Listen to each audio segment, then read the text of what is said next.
to show you my toys. Hey everybody, this is D Hunter bringing you another action figure review. Today we're going to be looking at the DC Collectibles DC Essentials Batgirl figure. This is the 10th figure in the DC Essentials line. Honestly, not 100% sure how the numbering is working. This wave went 10 through 13. We had 1 through 4 in the first wave, and I believe 5 through 8 in the next wave.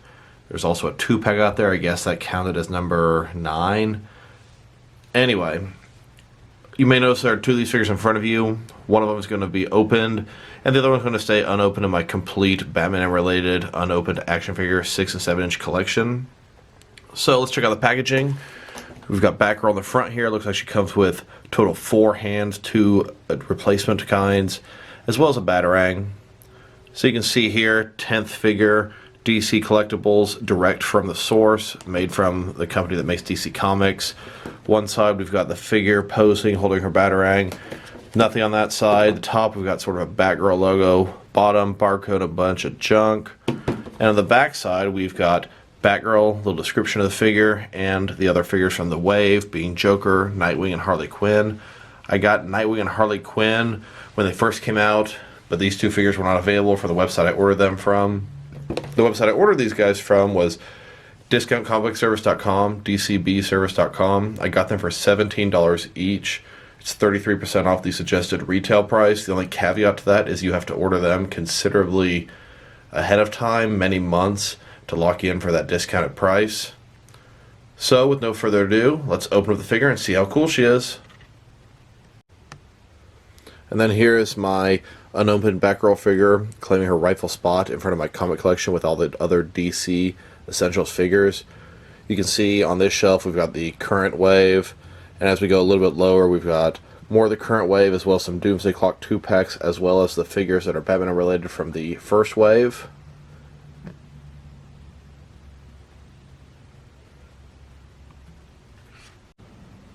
Alright, well now that we got this figure out of the package, here she is with all of her accessories laid out.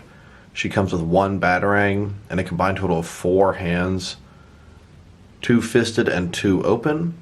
But before we look at the accessories, let's check out the actual figure. Here she is, looking pretty good in her Rebirth purple outfit. I believe we've had a couple figures in this outfit already. Of course, we'll check that out later. Like her belt, her cape's kind of short, yellow on the inside, black on the out. I like her red hair. Overall, she's looking pretty good, even the shoelaces.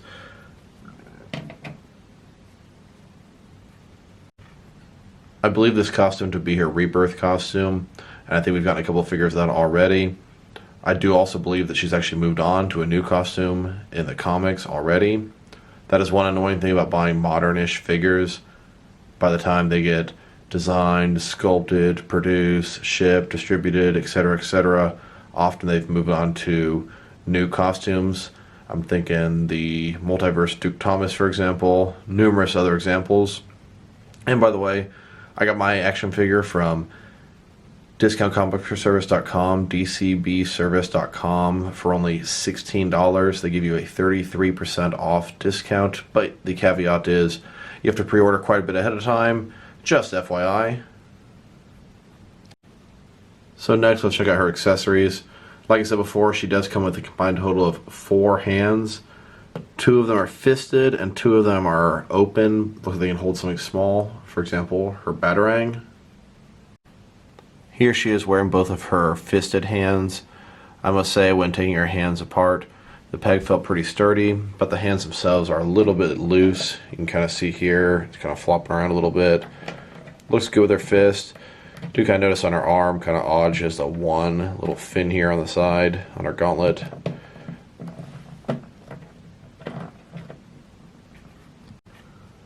And here she is with her 2 sort of open hands at her sides, able to hold accessories.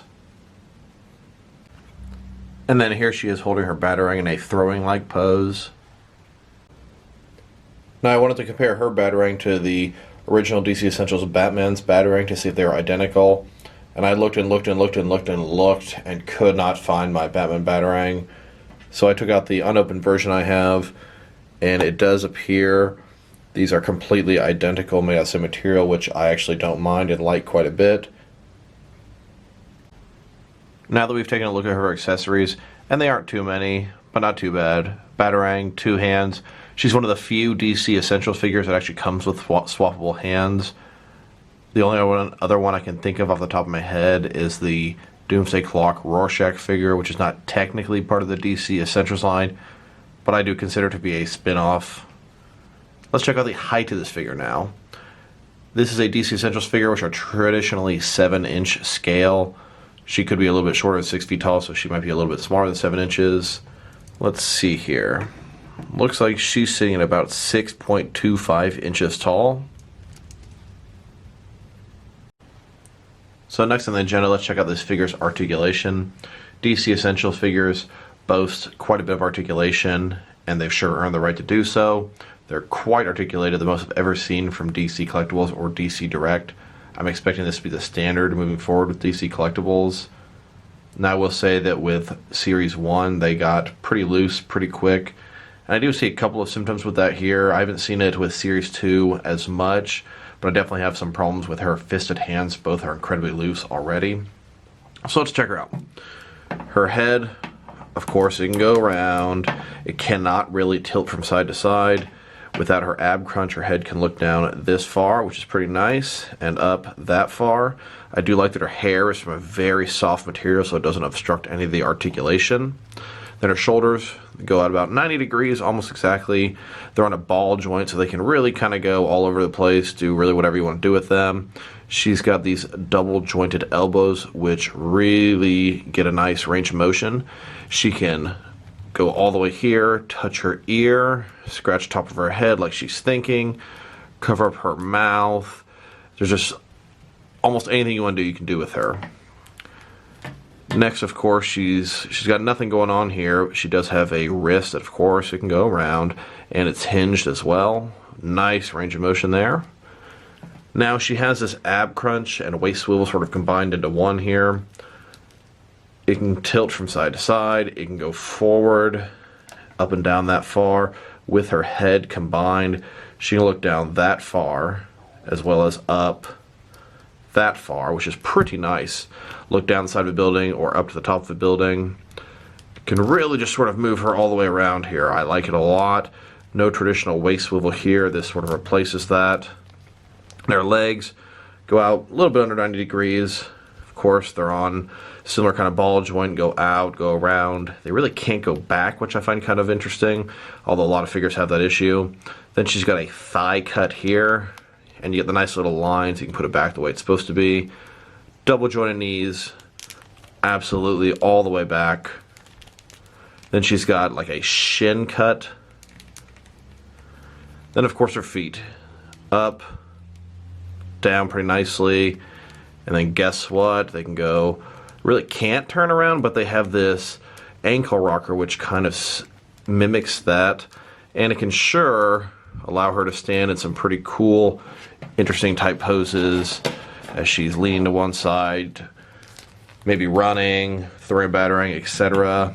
Like I said, these DC Essentials figures have pretty nice articulation. I'm looking forward to the rest of these figures and hope this line continues for a long time. Next, I would like to compare this Batgirl figure to some other DC Essentials figures, and then some other Batgirl figures, and then some other action figure lines in general to see how she fits in scale and style-wise. Now here she is compared to the figures that I have from Series 1 of the DC Essentials line. I only collect the Bat-related characters, so I only got Batman and Deathstroke from Series 1. You can see they scale up pretty nicely together. She's quite a bit shorter than them, but that's how she would be in the comic world as well.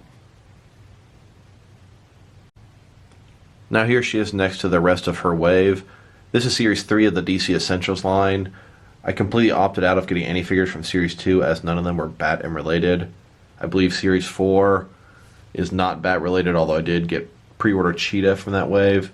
And I know we got Red Hood coming after that, and we don't really know what's coming next or what else is coming. I do hope they continue the trend. One wave, just general DC figures, then one wave Batman figures, one wave general DC figures, one wave Batman figures. Really hope that's the case, but we'll see. Here she is next to Mime and Marionette. These figures are from the Doomsday Clock action figure line. They're not actually branded as DC Essentials, but they share the exact same articulation and body type, so I consider them to be at least a branch off of this line. And then here she is next to the Watchmen figures from the Doomsday Clock line.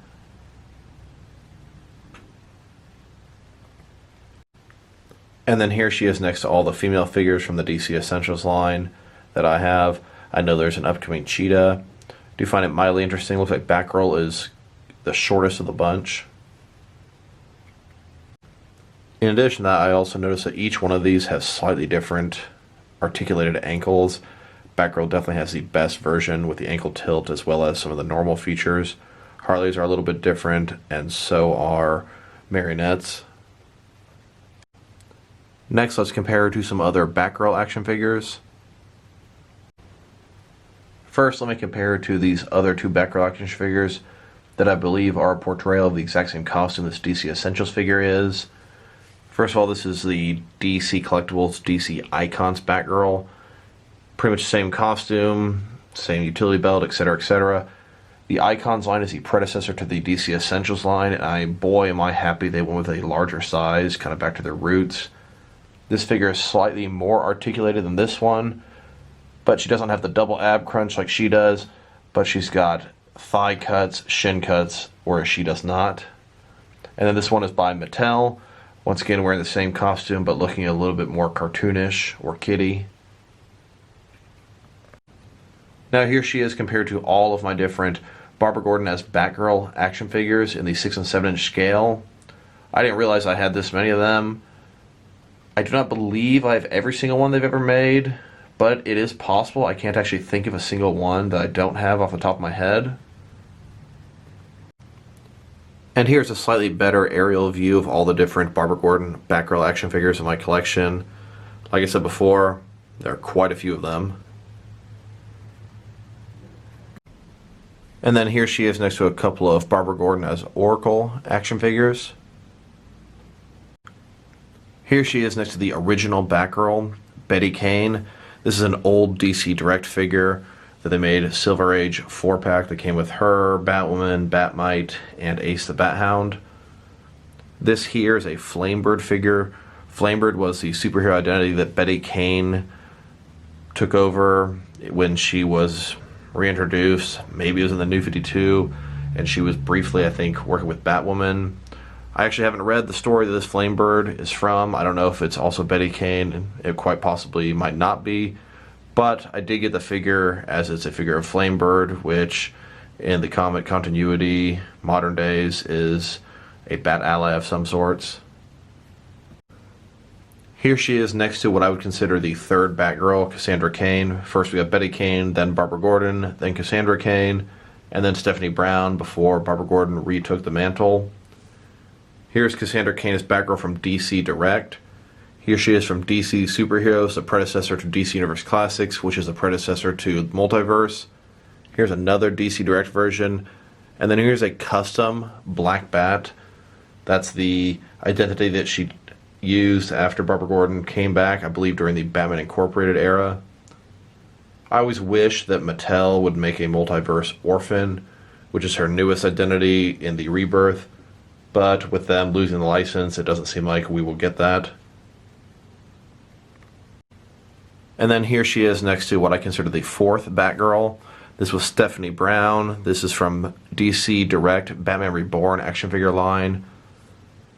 Then this is also Stephanie Brown, her spoiler getup from Multiverse. And then here's a custom spoiler I made from her 90s look. Next, let's check this figure out next to some other various action figure lines to see how she fits in style and scale-wise. And I'll try to include as many female action figures as possible. Here she is next to several different Diamond Select action figure lines. I'm starting my comparisons with the tallest action figure lines, working their way downward. DC Essentials are pretty much of the 7-inch scale, so they fit in pretty decently with these kind of figures. And here she is next to some various McFarlane Toys 7-inch scale action figures. And then here she is next to several various NECA action figure lines. And then here she is next to some various Mezco 112 cloth good action figures. And then here she is next to some DC Direct and DC Collectibles figures. This is an older DC Direct figure, and the rest of these seem to scale up a little bit nicer. This one's a little bit shorter. And then here she is next to some Mattel DC Universe Classics and Multiverse figures. She actually seems to fit in pretty well with them. Here she is next to some Mattel wrestling figures. And then here she is next to some Hasbro Marvel Legends figures. And then here she is next to some Mafex action figures. And here she is next to some Figure Arts action figures. These are definitely getting to be a little bit out of scale with her at this point. And then here she is next to some Hasbro Star Wars Black action figures. So overall, I'd say it's a pretty nice action figure. Her articulation is superb. I really like this DC Essentials line. I must say, I don't believe Batgirl's using the same costume in the comics now as she was at this point in time. This figure does have a few issues as far as some looseness going on. The DC Essentials line sort of suffers from that overall. Her paint job is very crisp and very nice. Overall, I'm going to give this figure a generous 7 out of 10. It is a nice figure, and I'm very happy to have it. I hope they make more and more DC Essentials figures upcoming. This is D Hunter. Thank you for watching the video. If you liked it, press like below. If you want to see additional action figure reviews from me, press subscribe. If you have anything you want to say about the video, please post it below. Once again, this is D Hunter. Thank you for watching the video, and I'll talk to you guys real soon.